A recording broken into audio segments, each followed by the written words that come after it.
Em phải nó in hỏi sợ yếm chân nó phải ồ số hàng nó là một cái kẹn vàng ồ cái bị xiang hàng tại tim tại vì Christmas sung chiều là soạn bảo ý sinh xuất hiện dung rồi như thế nào vậy này so bây giờ tôi hay chém nhàn chúng tổ con thảo để thông minh phiền sang mình lo thiếu số tổng xuất hiện bây giờ tôi hay sang mình chỉ ta nó là bài để con thảo số còn đó yếm thiếu số tài so giờ rút xuống tài con thảo bữa mai Christmas nè vậy tiểu yên hấp thành buổi như vậy chỉ ta đóว่า Christmas Day mà bữa món tỏi cấp xuống tỏi như phải yên hấp tỏi cấp nhá cấp trên bữa hậu thảo nhú bữa khoai có xin nhẹ nhận lại hàng khu bữa này không phải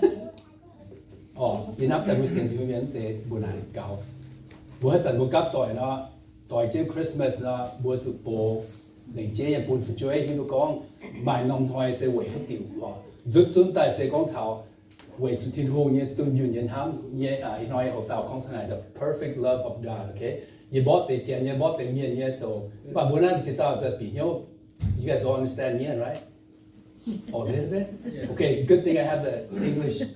translation on here too okay so how many bị nhau if you don't understand just the Bible is on there okay so we're talking about perfect love of God right. So sums it up, Christmas.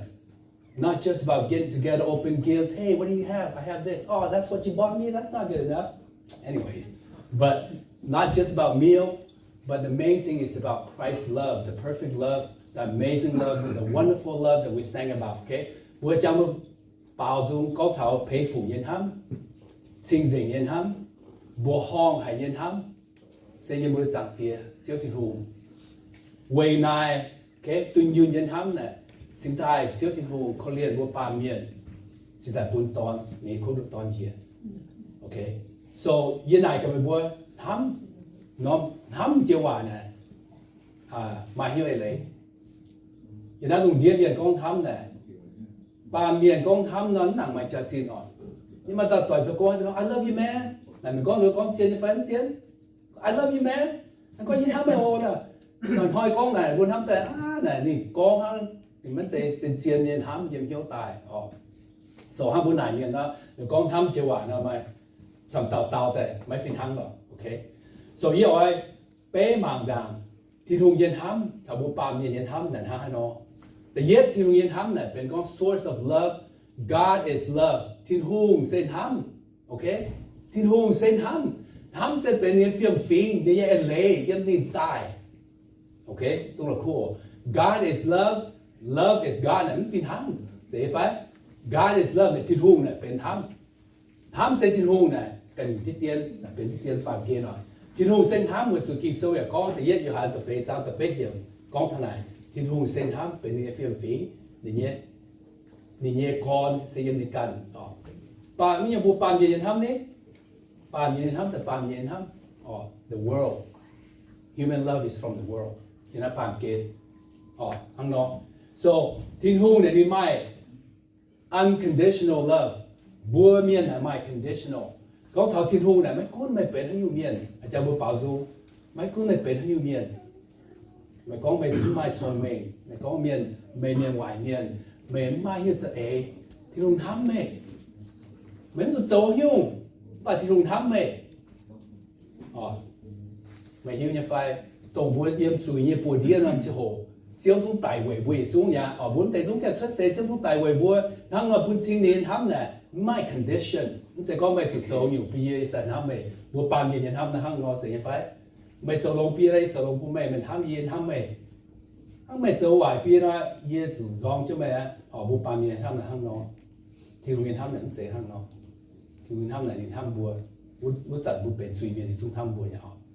，OK，so 講頭條件冚呢 selflessness， 每人冚呢 self-centered， 條件冚呢唔到你間要做嘢，條件冚呢ไม่到你間要做嘢，連冚個會，ถ้า你到你做嘢นะ你喺半當你當住半件，連冚呢你試啊，連冚呢你半，บัว半嘅人冚呢一間都正，self-centered 講一間，為一間，一陣半件冇忙啦，面冚呢。rình rình họ quỷ với cần phải yên tu lộn à yên ham hay yên tu lộn thì yên ham okay so xía mẹ xía cần quỷ thiên hùng bùa nó quỷ bùa cần nó sẽ xía quỷ cần tao thiếu nhiên ham thì nhiệt liều sẽ như phải thiếu nhiên ham này nhiệt liều mới có nhiệt ham thảo tàu thảo mùi ham thảo tàu thảo mùi nhiệt liều mới có nhiệt quânเป็นก้อนโดเยี่ยมเชียวทินหูบุญยินทำแต่ต่างป้านะสามยินทำไปใช่ที่สามยินทำไปไปรีไกด์เนี่ยđâu mà vậy đâu mà đi xuống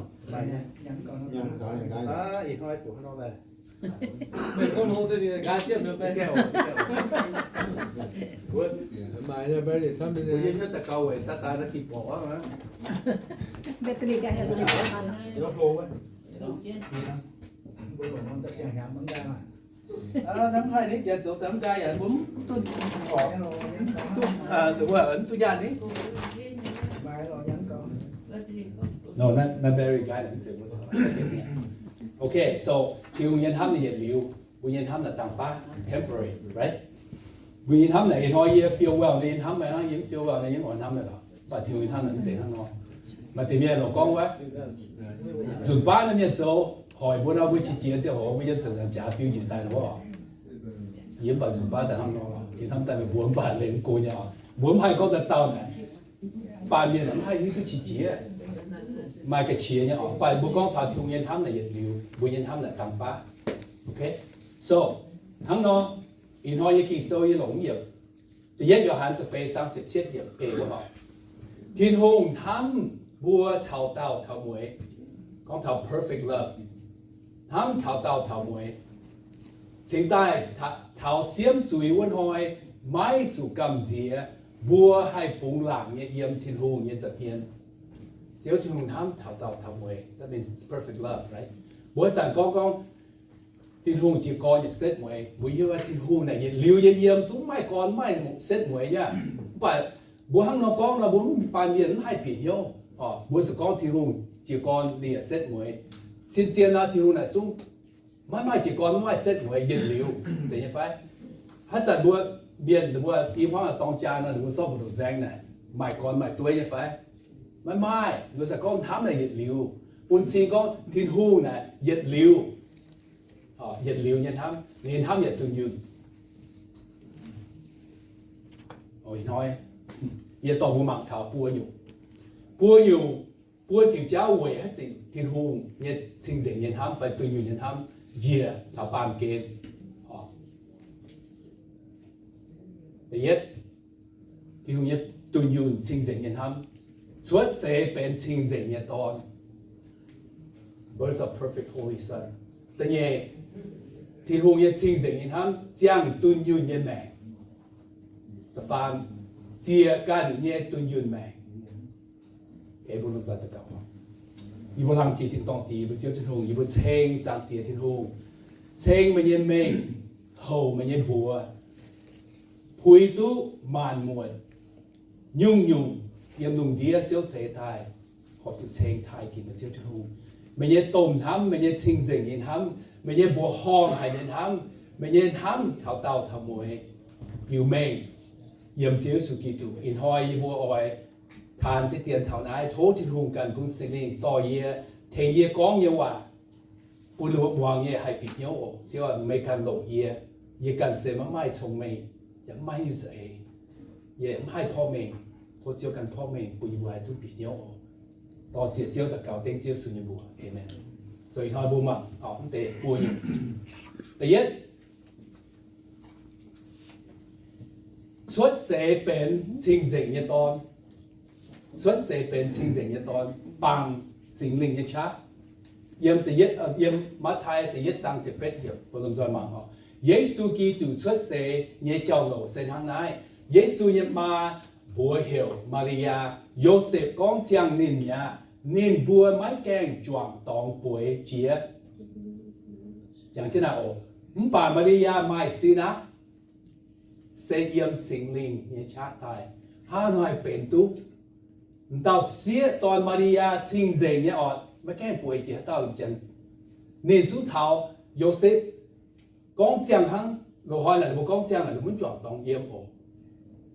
OK， 本身講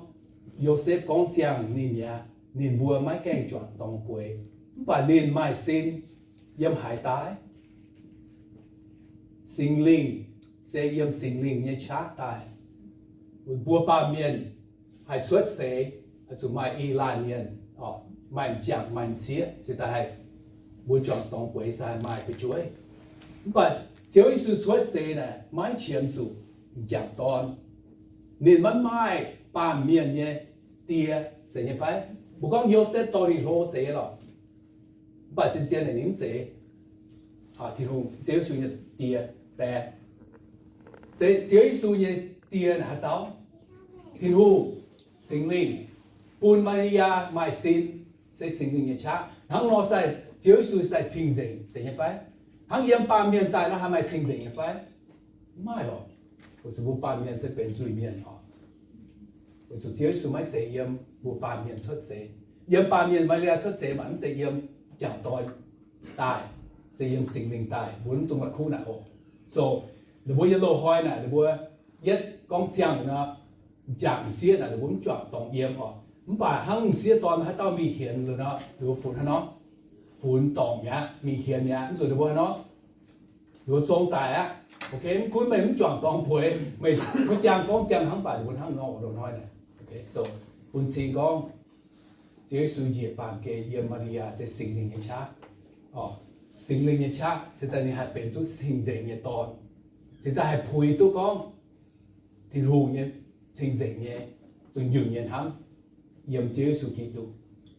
Philippi sau tự nhiên sang tự Chúa yếm con thiên hùng thay nên dấu cao hô chia, thay đau cao hô chia, thay Chúa Giêsu với su phiên miền bùa Maria Joseph thỉnh tao toàn xuất bùa hiểu Giêsu. Trái hay như bùa như bà mày để lấy chế phải toàn là cao xuất đạm hệ chân này chế su như bùa này trái hay như bùa thì nó xuống thay nên cầu thang chia nên nó bùa này cầu thang chia mạn bùa như bùa so sinh dậy như chiếu Giêsu chỉ bàn kê bên sinh dậy như cùng như Maria tài mấy chế chú ý mà mấy chú ý hàng nọ bùa thằng này Luca ya con cầu mình bùaที่ hiếu thằng này Luca số thì yết sang phát sinh nghiệp phiên miền anh tao sinh linh oi chia tai yếm mày con thằng yếm Maria yếm hàng chia như thiên hùng như cha oi chia trên mày thằng này mày chiều tu tàu mày mày chú ý sinh dậy như phụ chuối hiểu thiên hùng như toàn Luca con cầu mình bẻ tên bùa Maria của chú Maria mai hoàn à, giờ chú mà cái quay chỉ to này, giờ nó hay mai xin à, ok, giờ nó mai xin à, cái phê phù hay nhá, bà bốn thiên hùng này, mấy chỉ phê phù như cháu rồi, thiên hùng hay走tu, bùa ba miền走tu, hắn nói tại sinh linh sẽ bùa, phi miền sẽ bùa, Maria có sinh linh oi gì tại yếm mây, mà mai tao, sinh linh gì tại yếm mây, số mây, mai xin, mai cùng mai tao toàn, mai suy mai suy rồi bùa chẳng thà con tao sinh linh dìa Maria bên cùng và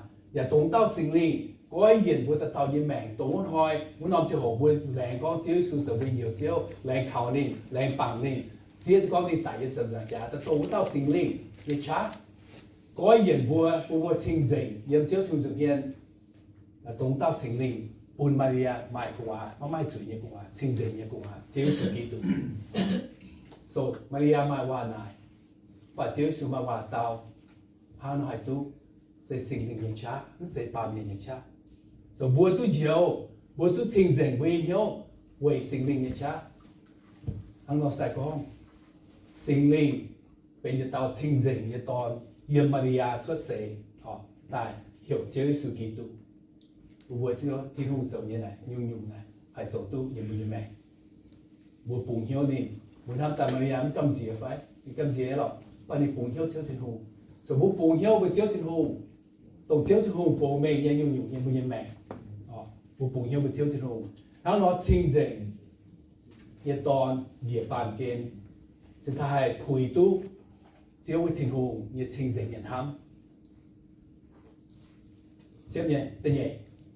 ตอนนี้เป็นสิ่งเดียวตอนชุดเสพไปนี่เป็นเจียงนี่เสียงเสียตุนยืนยังแม่ live a perfect and sinless life เจียงเสียตุนยืนยังแม่ไม่จุย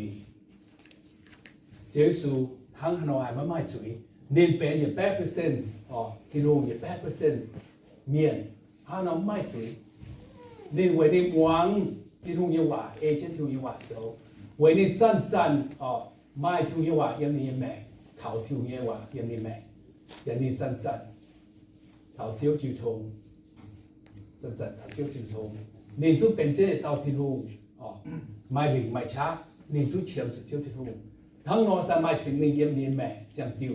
นินสิตายไม่จุยอ๋อบุหลงแต่กิโซอ่ะเต็งอ๋ออันนั้นที่รู้ยังชิงเจงยังทำบุห้องยังทำเฉียมสุดเจ้าสูจังตุนยืนยังแม่เน้นไม่จุยยังแต่ยัดอยู่หันแต่ฟังจังแต่มียังไม่บัวหิวตู้กิตุตายเวทเทบัวยังจุยเน้นการยาไม่จุยโซลงนั่นยังกินโซเต็งเท่าของเจ้าสูกันไม่จุยปัจจุบันตายเวทเทบัวลงเดียมันยังจุยเน้นดามยังจุยนะมันเสด็จกันเย่เสด็จบัวลงเดียมันยังเย่ต้องมีติงยังจะจับจ่าอ๋อปุ่นบัวสถานชาวเที่ยวสิเที่ยวถึงหอบเที่ยวเราปุ่นซีก็เจ้าเยซู这样写ไม่注意ไม่做运动完整长跌为卖心灵朝你动音哦心灵真正朝你音你是音听当大你是เป็น听หูนั่นเนาะบุญทำมากันทางเจ้าเยซูให้ไม่注意ยังมีแม่เนาะนี่ท่านเราให้มีเดียวกันต่อ注意เนี่ยนั่นเนาะบุญป่าเมียนไม่ให้ต่อให้เดียวให้ต่อชดเดียวไปเจ้าเยซูคิดดู为主你这样谁也这样，清净也这样。但你慢慢注意吧，没有其手讲，你连怎么讲白字啊？会先分先，我把面啊，我的导演他们在一个人讲白，他们我也买讲白的教啊，讲真的话，不，经手不讲，你怎么讲白字啊 ？OK，never lie, he never lie。你他们在我的导演讲白字啊。và kỳ sâu của con nên số lần cầu bẻ xuống cái cầu bẻ chia yếm yếm mẹ ta nên cầu bẻ chia ta nên mai chuối và nên chủ xe như giang hồ nên chủ xe ya mai bám chuối như xe có một tàu chủ xe gì nhé mà để hai con chủ xe giang hồ bố mình buôn off phải và biểu phải chỉ dùng buôn chủ xe we're being tested all the time every single day right so but Christ is being tested and it didn't commit had no sin. So bố này chú xế đó, chỉ dùng là bố chỉ chú ý chết trên hôm nhà, bố chú bố mau hay bố phạm nhiên. Bà chế với chú này yên to, nhìn chế là bố mô mạng, nên chú xế mới chẳng tôi nói yên lục cá sâu, phần mắt thai con mà cô也con ya ọ. Na yên lục cá sâu á, tập phê trang yên chỉ tự yên mình thảo chỉ phạm. Bố dùng, chế với chú xế, ông bà dùng, nên mắt phạm chú ý, nên hoàng dành thiếu như vậy. Nhưng bố như mẹ, bố mặc cả nó, bố mặc cả chế su như mẹ, tông nên chiều hôm như lễ em Jordan đại rồi, đi xuất đại rồi nó, kỳ sơ bố con, sinh linh nên quang dành sinh linh, thế phải, sinh linh to nên mình thảo tập bùng hoang, phải đảo hoang, wilderness, ok, em mua, Satan xây nên phê chừng thôi, phê chừng luôn, kỳ sơ bố con nên chú hành yêu xìa muốn xiên là một tổ lục cá sơ tự biết sao tự biết lục cá sơ tập phê sao tự biết mình thao sẽ phá một chiếu sự tự sẽ yếm này tập bùng hoang này phê chừng hỏi phê chừng quân tao chuẩn bị sẽ thảo nhung sinh trạng chiếm chủ nhé physical need being tested first it's a physical need right lục cá sơ tập phê sang tập phàm thầm tập phê miễn như hùng chiều con của nên sẽ có mấy cháu thịt hùng như to nó hiểu nói nó là bé bền chúa tại mà mày con này mình không thể sống tu phải chứ sự sống tu rồi một chỗ đi mày trai mày lì ní bạn đi sống như phải những chỗ thằng nhìn chỗ là bền bún xin con như nhìn hoàng miễn như hòa thì nó sẽ hoàng thiêu như hòa thằng nhìn chỗ nó nhìn hoàng miễn như hòa nhìn bền nhung chỉ chui chiếu thịt hùng nhìn bền注意面呀，怎样翻？你们往面就话，不管面多你讲， hey mấy này bên thiếu cái toán mấy này dấu mình hiếu xia con này mình dấu đặc biệt là bên chúa nhận nhé bà chế số nín chỉ chia rồi ok nín chỉ chia你唔講道你係講你恐龍經受到撒旦哦每講對方一個人做白了也有些這樣還慢耐對我們去都好耐原來有些呢有些老人原來還慢耐還慢耐啊每講做陣mà thì cô nó mới chẳng tôi nhà cô chào thì so nhá你cô ấy hả nó yếm thì để tôi như chừng trang như chừng chúa bị thảo pha sự phê là mua bật thảo nhà cô yếm béo你捡走了hàng khu一说米分你捡分你转大nó hiếu xia cô你có bữa nhà cô hiếu xia cô à tại à nó kinh đồ này hiếu xia nhá mình mà hiếu bún tí nhỉ mà hiếu xia chẳng hồn là bún hâm thong bún dấu chỉ truy chẳng chút hùng ý so hiếu xia có bột nhà cô dấu trên đàn hàng你要nhận tại nhà cô nó có phải đuôi này nó có sow your birthright mày mà nhé dấu toàn hồ tu sùng câu nhé lệ bún nhé mà dễ phải nhà cô đuôi ý so nó dấu mà hiếu mới là như này lồng ra lỗ này bún mấy mà hiếu phải tu cái này nhận ha kinh số với họ kinh bún thì nhé sùng câu dấu toàn hồ nhé bún nhiều bún ham mà cả hiếu xia chẳng hồ bún sinh linh bún như mẹ bún hay dấu sự thì không hay vì hiếu con chế số nín thằng nó vì số kinh số bún con thì hiếu xia là nó你见病八面你100%你hiếu hiếu xia bà nín quăng sa tan luôn rồi ok你nó tao Giêsu tao kinh sâu phía trên con miền mấy dễ khung khảo miền hốt dùng mệnh hăng ôi su khảo thiên hùng con nhẹ chiều chiều à lúc ca nó mà khang không phải mà thay tập về xong tập về rồi cha đi con ôi su khảo thiên hùng con nhẹ chiều chiều à so Dieu Giêsu你hiếu tụ con Satan để đuổi nên chỉ suy thiên hùng Giêsu你cần kinh sâu dùng như vậy em你cần xuất tài你hiếu tụ lòng你lòng kinh sâu tao ha nín chỉ chiến nín dầu hỏi em cũng có hiểu so lòng chiến là con Giêsu này nên buông theo như vậy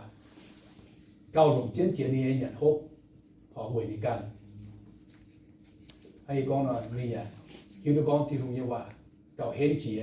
dùng cao hên chỉ Satan hay đuổi đi nhé so bún sinh con em bún như mẹ chiến dùng bún quảng hải Satan đuổi bún so hiếu tụ kinh sâu lòng vì số Satan này hiếu tụ kinh sâu lòng thì như phải nên hay bùi kinh sâu này kinh phải phụ như phải nên hiếu tụ lòng là vì số muốn giảm nhiệt bên phiền nhiệt vì số chế thiên hùng lại nên thành hồ lại nên máu và số thiên hùng sai thiên hùng chuẩn bị gì bàn kia nào mà chế số lòng kinh sâu tao mấy số chỉ chế bùa miền công tổ bùa số cầm gì bùa số chỉ chế rồi bùa hai kinh sâu nào với hiếu tụ kinh sâu của lòng kinh sâu tao thôi tất nhiên nhiều Satan say lùng đĩa lá mùi như cái này worldly things lust of eyes right lust of the eyes is the second temptation so Satan tổ trên Giêsu mình phao thang như tòng được mặn diện lùng đĩa đúng nãy lùng đĩa là gì bún tu mê gì thì phải lùng đĩa là bún mê gì mà lồng mình tao mình hồ mà lồng cha sẽ ấyเป็นหูญี่ปุ่นเจ๋งไหมฮันให้ปุ่นตุ๊บุกองลงเดียนเป็นเจียวเย็นป่ะตรงละคู่ตรงที่หุ่นจุนซาตานจีบปานเกนในกองนั้นปานเกนนั้นเป็นมันยังอีจันน้องเชียวโหนี่สไตล์กองตัวกองเฮอีจันนั่นไม่มังแต่เดี๋ยวจุ๊บอ่ะเป็นมันยังตะฟานที่นู้ตะฟานไม่ไปเยี่ยบุญยังแมงถ้ามันกับบุญไม่ยังยุ่งนะบุตรแต่เจ้าเจียวยังบุญยังแม่ไฟปัสเจียวสุหิวหรอสตาร์ทั้งนอเสนี่เนี่ยนะก้องเสก้องไม่ไปเยี่ยนายแต่เหยียดสูงเจียวเป็นไม่เงี้ยเป็นเจ๋งไม่เงี้ยวิธีก้องมานอมทอยชัวเท่านอมกินตรงเดียจี nhung nhung pan kia nhung nhung tìm tòng bền chiếu nhé ít chẳng á ya Satan cũng chưa lùng đi rồi thế nhé bà chiếu Giêsu này hiếu đi rồi Satan đua đi có nhung hay buồn về gì tập phần về buồn rằng khi sâu bùa chụp buồn rằng với chiếu chụp cần được tao suốt tuần này muốn buồn rằng tao muốn xây bài tao à thế cũng là khu này nhìn như này rồi nhung nhung tông bố mai như năm chương hồ buồn ham mà cả bố tao tay dấu tông bố chiếm lồng như phai bố tay dấu với nhà chiếu bố buồn giảm cũng nhung hăng nó bố chỉ chú ý thiên hùng nhá ok bố chỉ chú ý thiên hùng nhá rồi bố mấy tụ bún sa tàn to lùng đĩa lá bưởi như cháu tại đua bố bố lệ cô thiên hùng bố mấy quạt thiên hùng như giang lạc mấy quạt thiên hùng như chá không quạt tông mình xin tông bố quạt nhé tao tay dấu với nhà chiếu như mẹ hăng nó bố chỉ chú ý mai hiếu mai chỉnh rồi mai trồng nền mai quần giang mai dầu lô chỉnh hồ như cháu thì số hỏi là phàm kia lục ca này nó táo Giêsu anh tao nên kinh sâu phía trên con ỏi chủ bài chiếu mẹ nhé thiên hùng cũng ỏi chủ chàng nên tụi tao thắng chỉ con nó bùa học chủ chàng thiên hùng tụi tao ha chủ bùa bên này làm nhiều suốt đồ này muốn chàng nên là muốn mình chàng hay yếu bố mình chẳng tiêu nhiều tiền phải chẳng bàn kia lát của nhà cháu là bên có bố sẽ suy thì thùng nha thì thùng sẽ走của nhà cháu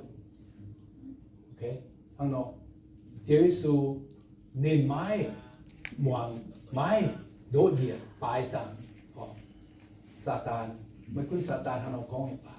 lồng chiến là nhiều ai cho họ thiếu như thế lồng chiến là nhiều chiang mẹ tuân yun rồi chính chính nhân mẹ mà cô tập kết sang phát triển gì con thảo buôn ba miền tu dành nhung nhung như này đồng điên này mà hiểu muối họ nói thành tu búa what good it is for someone to gain the whole world but lose their soul Mark 8:32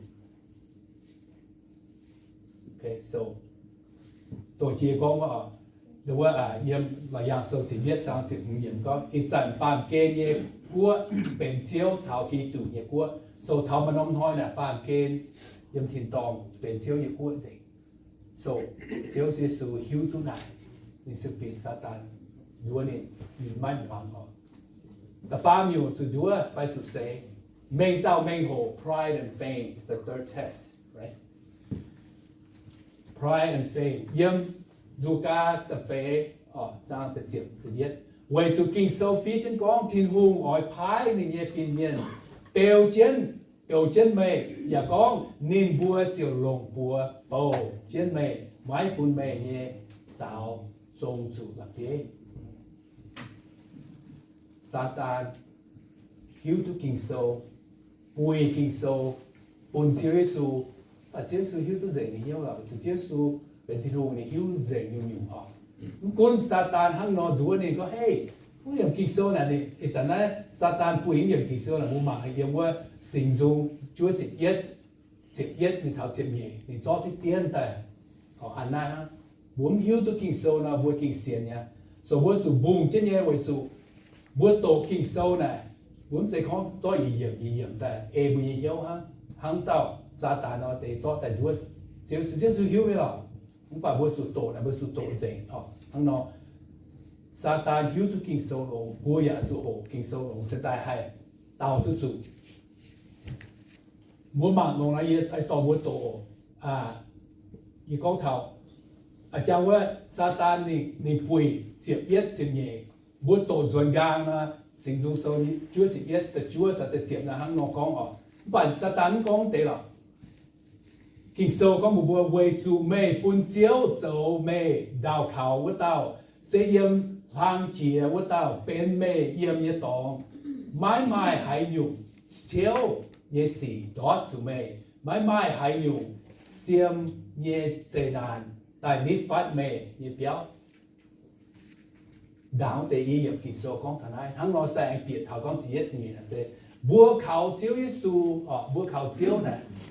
เป็นวิญญาณเขาอย่างตรงเจ้าไอ้จิ๋วก็บัวเจ้าที่หลงก้อง有被标记了那撒旦กันก้องแต่ฮะ撒旦กันก้องแต่ดัวบัวหมุนวางลงเนาะนั่นนี่กินโซ่ห้างนอกก้องฟ้อแบบเจ้าที่หลงบัว只有數講表現啊嘛，哦，咁哋分面但舊面這呢，所以呢冇數冇龍講，冇先靠只條我表舊穩官，冇幫助用吧，你係多冇錢能接好，了盡把你講頭冇背幾首冇數冇龍嘅哦，亦作用這份冇，ไม่ยัง幾首呢冇得到龍，會冇跟哦，冇多幾首但賠冇唔係賠幾首當然。到落講頭，你人幾數？你講頭幫曉嘢教，哦，冇到你人菲律賓數就非常喎。你講頭幫曉，嘢買嘢買好買差買做啊，嘢幫曉，我說嘢奶嘢買差係做用為，副數就係弄 ，OK？他冇恐龍人幾數，菲律賓就非常之方便話哦，幾度半嘢買差用嘢就做到啊 ，be careful。สมานบุงลงไม่ตรงตอนเยี่ยมกินโซก็มันการกินโซก็กินตัวใช้เยี่ยปุยไม่ใช่เยี่ยอยู่โซตุอยู่เยี่ยน่ะ5'7" เยี่ยน่ะให้มีอย่าง professional basketball นี่ไปอ๋อ no 只有半差嘢就對啦做嘢咪緊嚇哦我說他們叫我到落乖咗กินโซแต่เอาแต่ผุยบัวโอเค只有這啦只有半差บัว啦唔把 A น่ะ context A này kỳ Sophia là con là bao con thảo ye quang hiếu, buổi chiều ye mai ye chỉ tự ta, nó siêu thường bún cha ye hai sầu tu mà, ok em sẽ con mảng này kỳ Sophia ye mai cha tu kỳ tu bún cha ye người sầu tu gì nè, sẽ hắn nó bù lục đồng nha, ok? Philippians 4:13. Yes, Philippians the face out the family, ok? Next thing, chết farm, so hắn nó, chỉ số hắn nó tao, Giêsu tao kinh sâu con mấy tuần sấy chiếu mình nhận thịt hù bùa tao sấy chỉ chiếu phải muốn tự nhiên muốn chụp xuống bùa hắn tao sấy chỉ chiếu phải như bùa mình bùa như thăm ta mà để con như ê chiếu à thôi mà bùa như tung năm cô như ta phù họ chịu câu như thăm ta mà để thăm thảo nhé và mình để xuống chỗ mấy tuần sấy chiếu mà chiếu hiếu tu mình hiếu nhỉ hiếu tu đàng có mấy chỗ phải mấy chỗ này chúng hiếu nhỉ sao màn bữa mấy tuần sấy chiếu không đúng khang đấy chiếu là gì nhà lao rồi ta lao hả mày thôi mà bia hiền mà gì cũng nó từ bài tông của mày học thiếu nhẹ phải ok sao màn bữa chỗ không tu này bữa mấy tuần vàng họ mấy tuần sấy với chiếu thì không nó sa tàn nó sấy với chiếu thì không mà làm đâu thành tu bùa hay hiền tu chia hai bóng tu hiền Satanต่อกี่โซแต่ดูว่าบุการที่นี้บุการสุดโตบุการสุดช่องบุการสุดไฟฟ้าบุการสุดสั้นเฉาเจ้าจิ๋วคิวทงตะเกาทั้งเราบัวบ่ายสิ่งนี้ยังมีแจมแมงนะบัวไม่จิตสุดอยู่เจ้าที่หงกันหรือเต้าทำบัวลงเรียนมาเรียนเยี่ยมเจ้าสุดคือตัวปุ่นชุดเสยจริงๆจังเสยจริงๆ现在回都，只要條路嘅健康熱頭會到入面，唔會就頭講單嚟哦。只要條路，只要數足四，你買辦住，你又結數呀，頂頭嚟，假啲數嘢半嘛，又希望就非常之重要。每日當西面食講頭只要數啊，買謝買曉冇包嘢當，為咗年間呀就用死字啊。ทั้งบัวสุดเซนอมุบาดินไม้ปังสีเสียไฟบัวหมางดูโตเจ้าเตะนะมุตานเตะให้ป่ะเจ้าสุดเซเยี่ยมเจียน้องตองมุบาเซเร็วนินไม้ปังสีจะได้ผุยดูจริงจริงเนี่ย这样เซเนี่ยเว่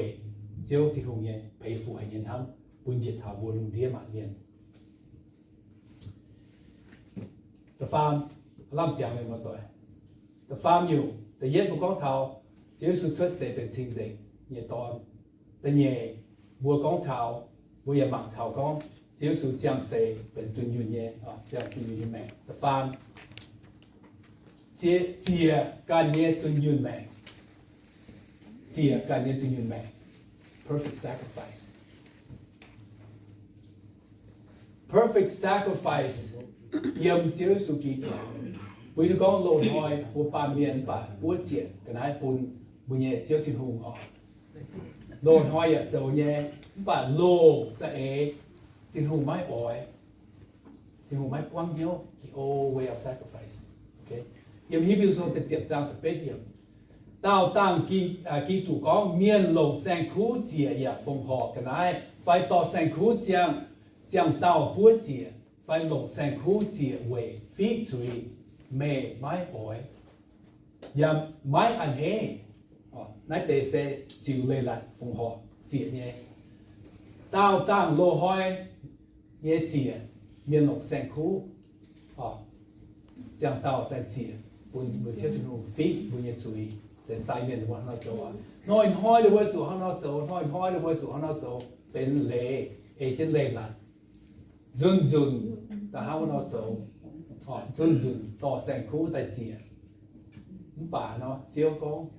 yếm mái ỏi mái ăn hê với sự sang khu như giang thì hồ mái quăng nhiều hắn nó sinh tại con chiếm chủ chiếu su bên chính gì nhé chia lịch sử quang hiếu mà tin hùng cho lô nhé chia lưu nhé mai sang nhé chia sacrifice the new sacrifice sang sẽ ấy tin hùng anh ấy nhịp lưu ta sẽ tăng sẽ nhịp với sự Giêsu Kitô ấy tin hùng nhé sẽ ấy châu lòng nên can nhé xin châu chia nhé cái này chia yết dùn tông yết lưu chiều bún bùa chính dịch tai nãy sẽ bên xiang sẽ với chủ lô sẽ nhé chia thì hùng máy quăng hiếu hùng sang khu như giám lại máy quăng hiếu máy cầu sẵn sàng sự dấu bà xiang sẽ thì hùng liệt tại yếm chế với sự kỳ tụ bên chính dịch nhé máy chui nhé yếm này lồng nên can nhé xin dấu chia cái này chia yên dùn tông yên liu so hắn nói yên bùa xiên chiếu su kỳ tụ con nên sẽ bên chiếu su yên tông đại yên sự giảng cha quỷ bùa yên dùn nên đại sự giảng cha quỷ yên liu bùa xiên thảo nên bùa yên suy tu quảng dạy kia đại yên sản yên cái ha nhé so hắn nói sẽ có khi sâu một bốn tung sản sản mình dấu suy tông bùa tu xiang yu chia tại bên xiang miền hắn bùa sản sản tại gang mình dấu suy đó nó本身講冇人多少數名定是人家應盡快，不是係光曉，聽話光曉呢都冇人講，少數就這樣嘅，都冇乜做嘅，少數你幹嘢命，清淨嘢命，冇乜做嘢命，逢你幹本天好，光曉光誒，即維護農啲萬年，這塊，咁第三同本14年係吧，本建設都同本地。佢講啦，本14年擺實，本頭會中國，喺我細講清淨，嘢只會數幾度，買注意，俾行頭熱到牛都會俾佢用當用第一章節叫用，俾清淨嘢招，對用在，也冇嘢命，然後對用也俾佢用當第一章節叫用，你落幾度齋係嘢講做未做。kỹ thuật sinh hăng mái ngoại phạm và mái tổng game như thế kỹ thuật thiếu sự sẽ bê thảo chính dịch về kỹ thuật mái ngoại mái quỷ mái suy hồi tu chỉ đi cần quỷ buồn chiếu trên hùng anh ấy quang hiếu nhưng bây giờ mẹ mình hỏi bây giờ tôi hay con thảo với chiếu trên hồng nhân tự nhiên của họ hay nhìn hám diệt thảo vùng địa mạn nhiên yếm chiếu sự kỳ tụ xét mùi chiếu xuất xế bên chính dịch như toàn bây giờ hai con giang xế tự nhiên như mẹ và bây giờ hai con chia cần như tự nhiên mẹ quay buồn bây giờ chiếu trên hồng quang hiếu quang hệ như tự nhiên nhân hám xế yếm gì chiếu sự kỳ tụ bên như tao với quyền còn yếm chiếu sự xuất xế yếm chiếu sự chuẩn xế tại xiết quay còn buồn chiếu trên hồng con nên quang hiếu yếm chiếu sự chẳng này buồn buồn ta tao phỉ thang nhé ta phan buồn chiếu tu thao này buồn chiếu tu con chiếu sự chính dịch buồn chiếu nên dấu chiếu chiếu yếm như mẹ buồn phỉ thang nhé mà nằm hỏi buồn chính dịch tuần nhung rồi yếm chung dụ hiền ít sản bún tuần nhung ít sản bún mấy sinh gì bữa dần dần chỉ chui nhắm vào lấy sinh chưa thu máy quảng buồn tàu hải tu dịp nhẹ phú nhẹ như vậy này rồi bữa hải đúng để xuống là bữa nó xấu bữa tại hậu thảo chỉ xuất sẽ yếm chìm nhẹ thả phải bữa này cao phải thì thăm tại là máy cao rồi nhưng mà tôi也想象以前一直bữa họp chủ hỏi bộ长hỏi hậu hỏi trên thảo giáo sư xuất sĩ giáo sư giảng sĩ giáo sư chuẩn sĩ也不一样后年青年部长年头年做年讲好所以要按人的播业的时候跟我讲头别以前你就我还做呢都没做就也讲好你要做你做的也做也不一样第一我học做做呢ham chiếu thiên hùng okay so what do we do when ham chiếu thiên hùng mà thay như chừng nhẹ pha trực chết ôi sự lồng dình hiếu lồng dình sẽ lồng dình thông minh ham chiếu mình như thiên hùng so bịa ý chí như chừng tôi muốn tôi là khu tan chừng nhẹ hám vậy hỏi như bây giờ mẹ buồn lồng dình hiếu lồng dình sẽ lồng dình thông minh ham buồn chiếu thiên hùng tự nhiên tan ham tàu buồn khảo như chiếu thông minh quá tập phàm sang tập nhiều ôi sự lồng dình hiếu khảo chiếu mấy tụng khảo cần nhẹ cần hài mình bè so buồn buồn ham chiếu khảo chiếu lồng dình hiếu rồi tập phàm buồn dạng thành chiếu sinh dung như dịch chúa tự nhiên ôi sự thành chiếu phơi tu nên giang lặng như bùa ôi sự giang chiếu为nên清净như bùa giang lặng hay so ye anh gì buồn buồn rồi thành chiến như bùa như mẹ tham bùa chiếu thiên hùng lồng dình hiếu khảo bùa chiếu thiên hùng lồng dình hiếu thành nhập bài dạng chiếu cần được tao xuất được chiếu thiên hùng bốn bốn hay nhu hay dầu bia chiếu như bùa như mẹ mùi chẳng tôi như phải đâu để thông minh như phần sang như mình thảo của bật chiếu su để bật dầu như đáng ở đây tao để bật xuất giáo mình lo chiếu su tìm trên vật thể mình thảo của để bật chiếu su để bật dầu như đáng nó bốn trình gì ở đây như quay chia bài đi thank you okay thế là nó to trình gì trả hiện như bài như bây giờ mẹ lồng chiến chia bùa bài giảng với chiếu thiên hùng đến thế hết nhưng như mẹ của cái thông tụng là khu này bùa lồng dài ta cao đâu hiện chiếu thiên hùng có chỉ là chiếu hiện hoài cố chiếu thiên hùng cần phong hình để hòa diệt thải bùa ta tao như mẹ bởi vì muốn là khu thảo con những sẽ con tụng nòng thà như bùa hậu như xuất xế như phải xuất được nay bùa là khu gì bài với sự chiếu tại quầy bùa bùa hai mai chàng nhưng như mẹ bùa học sụt thám về chiếu thiên hùng thám thiên pháo bùa sụt khảo về chiếu thiên hùng và bùa giảng trên về chiếu thiên hùng bùa sụt nái sẽเป็นchiếu như tuần như nhân thám buôn diệt thảo như bùa chẳng này tổng chiếu hiểu như bùa dọn tay về người ta tôi thường cả chít thai chít giang là mình tàu mình hộ nhưng nhiều mình hỏi buôn diệt thảo về chiếu thiên hùng to sẽ chiếu tất cả tên chiếu sự bùa mình xin ồ đúng không hai con tức là hai mình chạy và xin đúng con gì cái này rồi tôi chung cần thì bùa tự tạo hai bị nhau